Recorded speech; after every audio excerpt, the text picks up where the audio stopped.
Of course, I asked if you will love speak Spanish. Not possible, of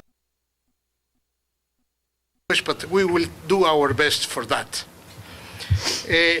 Thanks God, Mexico now is very sexy again. And you will be surprised what we are going to present about our country.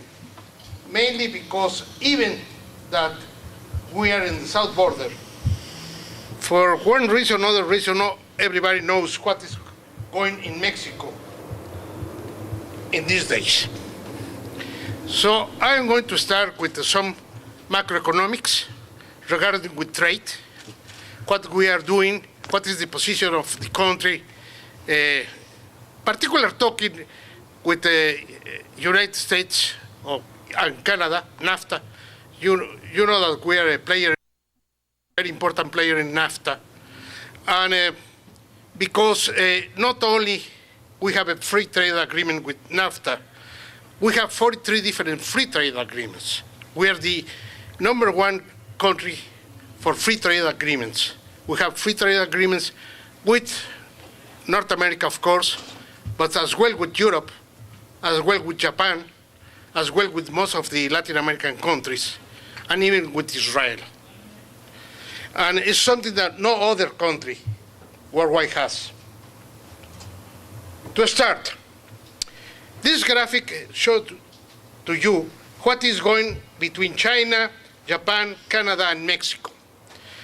And it's what the United States import in the manufacturing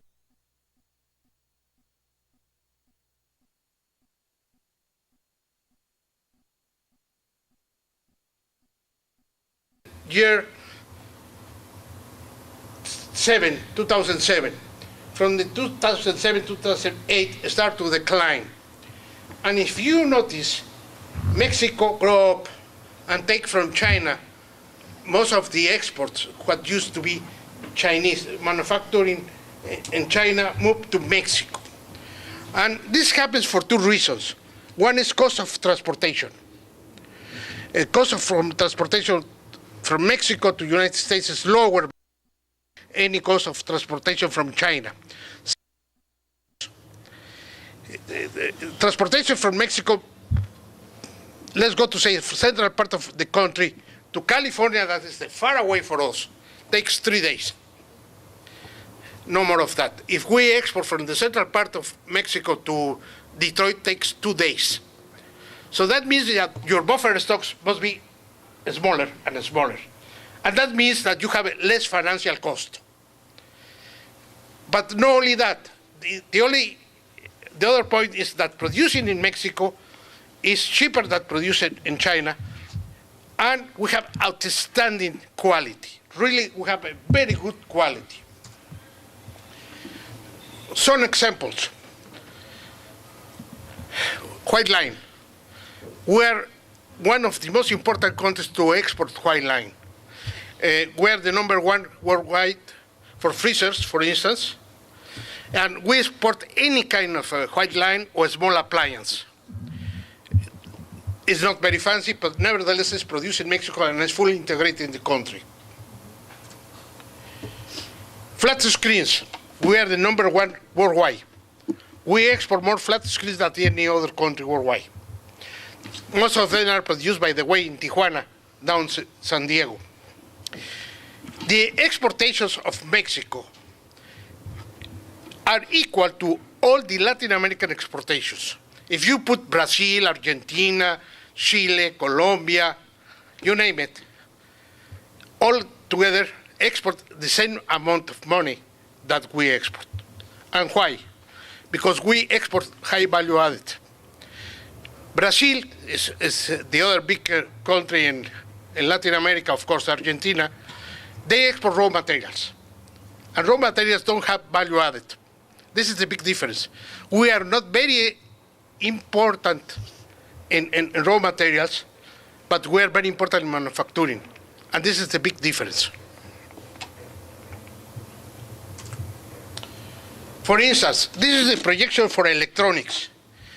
You see in the year 13, we export close to 80 billions of US dollars, but we project to jump to 100 billions of US dollars for the year 2020. We are very important in electronics, and electronics mean from computers, from components, for avionics, and you will see what is going in aerospace in Mexico. Right now, we are a very important player in aerospace. Here, give to you an idea how many import factories we have in the country. Around Mexico, we have over 3 million persons working in manufacturing. Here, I would like to put emphasis on this. You remember that for years, all was maquiladoras. And maquiladoras used to be in the border. No more. Now, you could be located, or you could get products through any place in the country. And that means any city in the country. In fact, the maquiladora industry moved to the central part of the country. And the big difference between the old maquiladora, the new maquiladora, is the integration, the vertical integration. We have a very important vertical integration with local components. In addition of that is value added. In addition of that is research. I don't have a graphic about that, but we have more or less 10,000 engineers in research in Mexico, mainly for private sector, working for different companies. A good example is General Electric. General Electric has in Querétaro, that's exactly in the central part of Mexico, a turbo machinery center with over 2,000 engineers working in turbines for civil and military applications. Of course, military applications means United States. Our trade. We have, between export and imports, we are close to 700 billions of dollars every year. And you see, with the exception of the year 2009, that of course was the financial crisis, that we grow up. And this is continuous, this trend continues. So this is the reason that why Mexico is so important. Some data solely to see how much we import from goods. If you see, we import 350 billions of US dollars, but we balance with our exportation and manufacturing.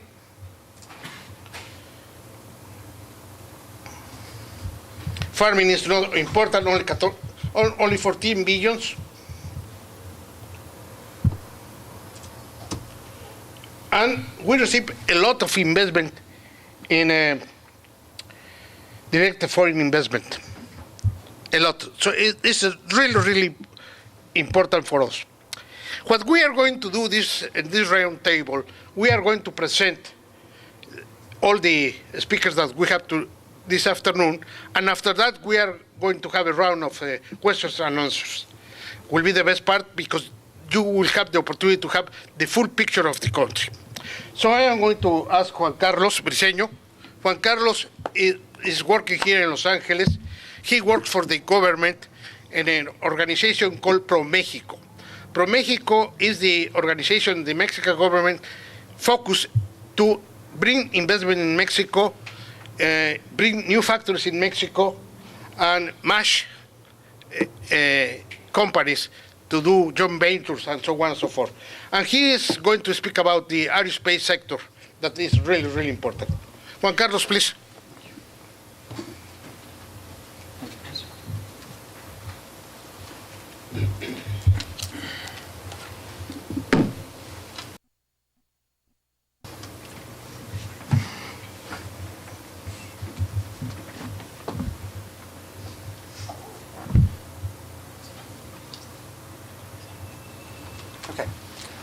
Hello, good afternoon, everyone. The first thing that I would like to do, just by a show of hands, it's what I call the Mexico survey, awareness survey. So it's just a couple of questions just to make sure that I don't bore you with information that you already know. So first question, who can locate Guadalajara on a map? All right. Who can locate Teotihuacan on a map and in fact knows what it is? All right. Who could mention the previous two presidents before Enrique Peña Nieto? All right. Now, based on the reforms that are going on in Mexico, which the total sum is 11, who can mention at least 3 of them? And finally, who has traveled to Mexico other than Cancun, Cabo, or anything like that? All right, excellent. Who's representing any aerospace company today? Academics, students, guests, and you're at the wrong place, wrong time. Anyone? All right, thank you. Just wanted to make sure who is receiving the information, because in 10 minutes, my intention is to make sure that you understand and make you aware of a huge shift that is going on in Mexico. 35 years ago, Mexico decided on investing and putting all the chips into the aerospace industry. We were not on the map.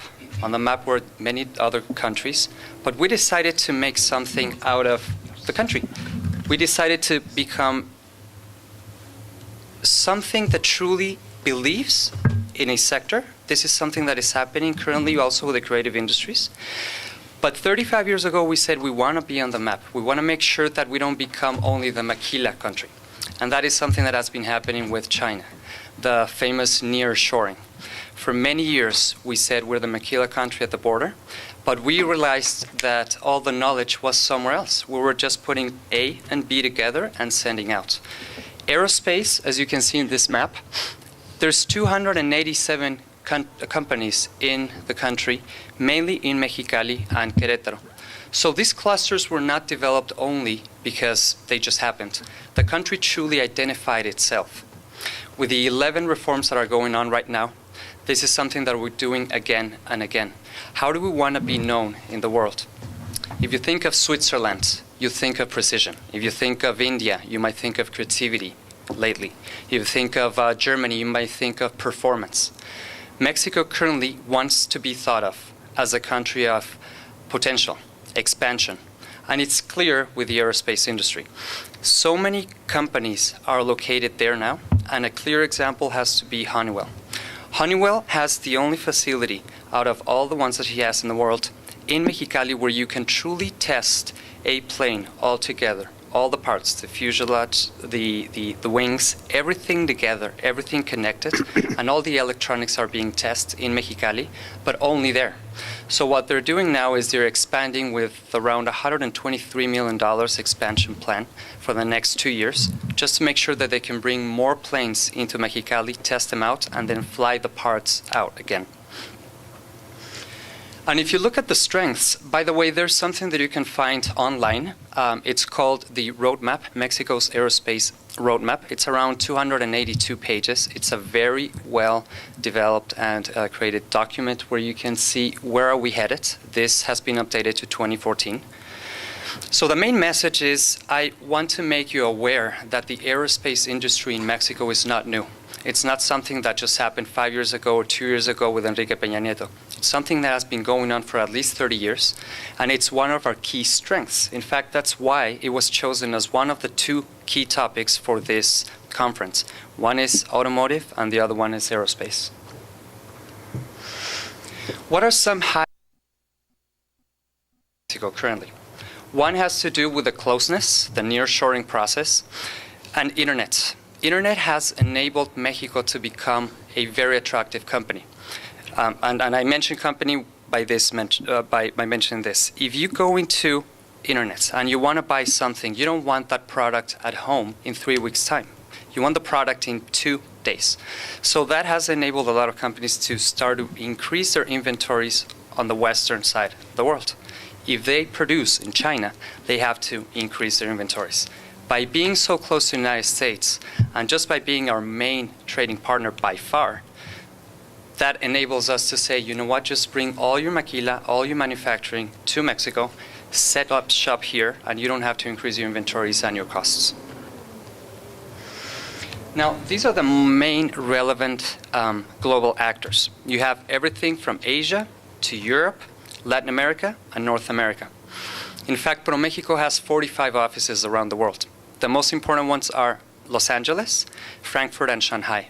Frankfurt mainly because of all the automotive industry, and Shanghai because of all the maquila and manufacturing. But the main reason why we are positioned in Los Angeles and so many offices in the United States, 15 in total, is because we wanted to make sure that the way I frame it always is that we respect the GDP of this region. For many years, we have thought that just by having one person, two persons dealing with negotiations and trade and investment, we can attract investment to our country. But honestly, we haven't respected the GDP. Just as an example, California. It's the 8th economy in the world, if it were a country. And for many years, ProMexico, the government, Secretary of Economy, has been dealing with companies in these states, like California, with very scarce resources. So you cannot promote expansion if you show scarcity. That's something that Enrique Peña Nieto and this president is changing. We're truly expanding each one of the offices and making sure that we are willing and able to service all the companies that want to go to Mexico. And we deal with two things: foreign direct investment from these states to Mexico, but also exports from companies in Mexico that want to send their products into the United States. What is going on in 2014? We have many national forums, and there are some, as you can see, Aerospace Forum, Air Force, the International Business Convention, October 27th to 29th in Guadalajara, and the Mexico's Aerospace Summit in Querétaro, October 9th to the 10th.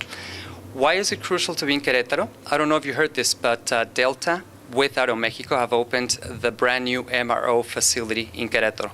It's pristine, is one of the most important ones in the world, and it opened up in Querétaro. It wasn't easy. It's not something that just Delta and Aeromexico said, you know what, we're going to position it in Querétaro. All the states, for example, Mexicali, Sonora, Sinaloa, Querétaro, Chihuahua, Baja California, all of them are well positioned in the aerospace industry. What is key right now for Mexico is to understand that we have to send one key message as a country, not a message per state, because that's something that has not enabled us to attract investment when they see different stories of the same country. Now, foreign direct investment, we have several seminar programs. There are sectorial groups. Audexonomics, what does that mean? We have offices outside Mexico, 45 of them, and we have 32 for ProMexico in all the states. We were just Fanborough in London, and also the Aerospace Investment Forum November 2015 with all the main countries there. So we always have conversations and main private meetings with Bombardier on Honeywell and Safran just to make sure what's next. Our intention is to be sure that whatever their strategic planning is for the next 15 years, we are well positioned, and we tell them that we are willing and able, we're competitive, and we have strategic plans like Honeywell in Mexicali. They had an issue. They were hiring engineers from Mexico City to take them to Honeywell in Mexicali. Guess what happened 3 years later? It wasn't their weather, it was to the families, to the relatives. So they gathered information, they gathered experience as employees, and they would go back to Mexico and position themselves in different companies. So Honeywell, all that knowledge base would be gone in 3 years. What they're doing now is they signed an MOU with the universities of Mexicali. They are developing the curriculum to get high and advanced engineers, and now they're from Mexicali. And they stay in Mexicali and they make a career with Honeywell for 10, 15 years. So that's a strategic move that we're doing with all the aerospace companies in Mexico. How many have heard about the new international airport in Mexico City? Show of hands, have you heard of that? Well, let me give you some stats. It's a $9 billion investment. It will have 6 runways, 2 terminals. It will handle around 60 million passengers a year. It will be operational by 2018. It's roughly 5,000 square feet. And it will become the most sustainable airport ever built, even more than United Arab Emirates with Dubai, even more than Japan, even more than Moscow. This will become the main airport in the world. And what's interesting about this is that it became a collaboration between 2 architects, Fernando Romero, a young architect from Mexico, and Norman Foster from California. Why ProMexico is inside and embedded in this project? What we usually do, I'm sure you've heard, the mayor of Los Angeles went to Mexico in February. governor of California was there also in Mexico. We brought the president to Los Angeles and also Sacramento a couple of weeks ago. Our main intention and our sole purpose is to make sure that we just connect the dots, that we facilitate and guide that the governor of California can go to Mexico with 88 companies, and we do all the matchmaking process for them. So ProMexico for You can become a one-stop shop. You just go to the office here in LA, and we can connect you with any one of the ministers and any one of the secretaries in Mexico. And it could be for the aerospace industry, for agro, for IT, renewable energy. The main reform that's currently going on in Mexico is the renewable energy and energy reform. So when that comes into being, when you're able to bid on each one of the rounds, it's going to open up everything that has to do with exploration, oil, and gas. That's just an example. And lastly, just wanted to emphasize the two aerospace summits, the one in October 9th and 10th in Guadalajara, in Querétaro, and the one in Guadalajara 27th and 29th.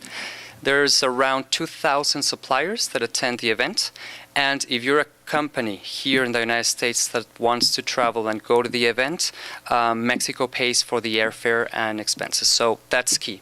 We help out with that. We give you the travel allowance, as it's called, and we invite you to go to Mexico to become aware of what's in there. You'll be taking part of many conferences and also visits and tours to some of the MRO, for example, in Querétaro. There's going to be a tour to that, so you'll be able to see it. Again, the message is there's so much to do with Mexico. Mexico is coming up in aerospace, automotive, curative industries, renewable energy, and IT. Those are our office here in LA. We're located at the consulate. We might be relocating soon to the financial district for months, but you can just approach us there. If you have any comments, any questions aside from this panel, we're there to help. Thank you.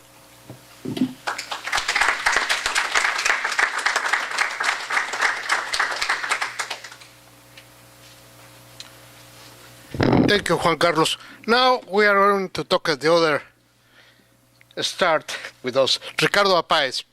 Ricardo Apáez represents the most outstanding organization that we have in the country for the automobile sector. It's based in Monterrey. It's called Cluster Automotriz, and they put together OEMs, suppliers, and universities. It's a unique program. Is very well established, and you will be surprised what the people from the cloud in Monterrey, you know, Monterrey is the most important town in the country by far. And some people say that it's Dallas of South. I am not sure about that, but they are really, really important guys. And please, Ricardo, could you bring here?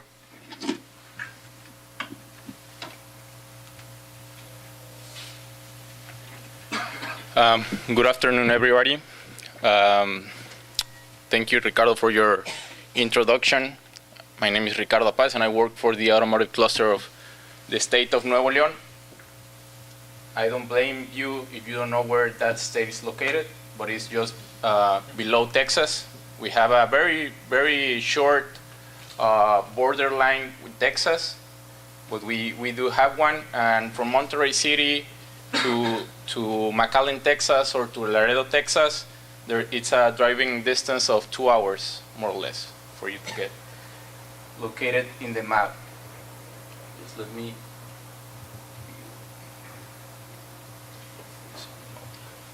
Okay, there we go.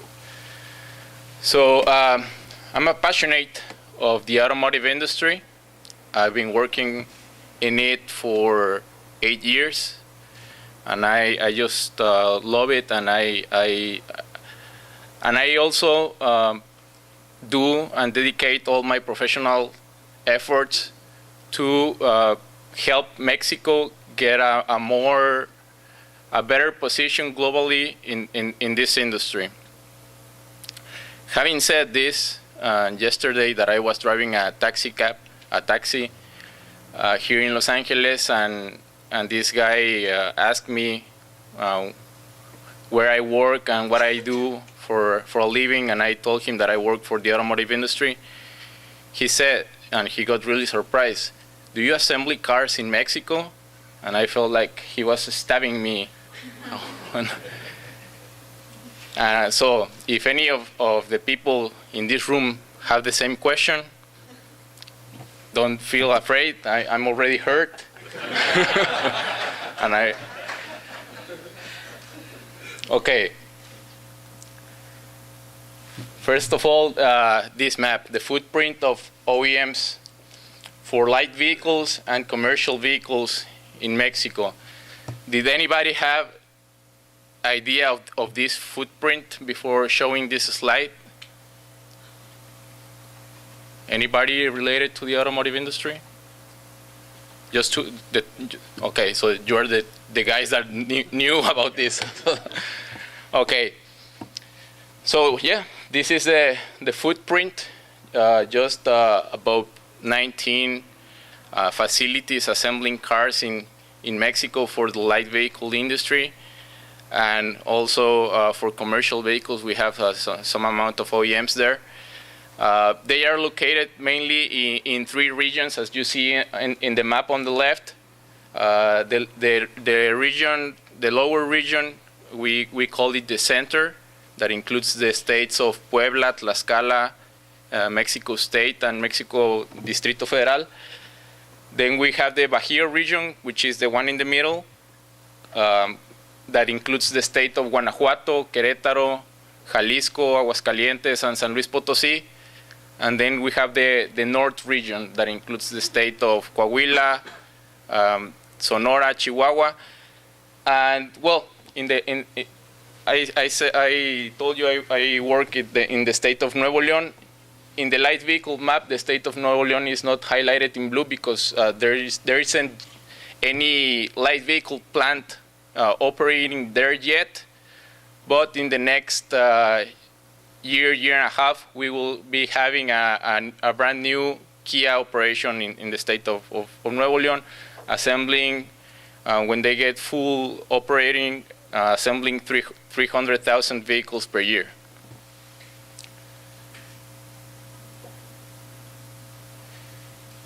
So as a summary, as I said, 22 light vehicle plants, 10 heavy vehicle plants, more than 1,000 tier 1 suppliers, and out of the top 100 automotive suppliers, more or less 90 of them have operations in the country.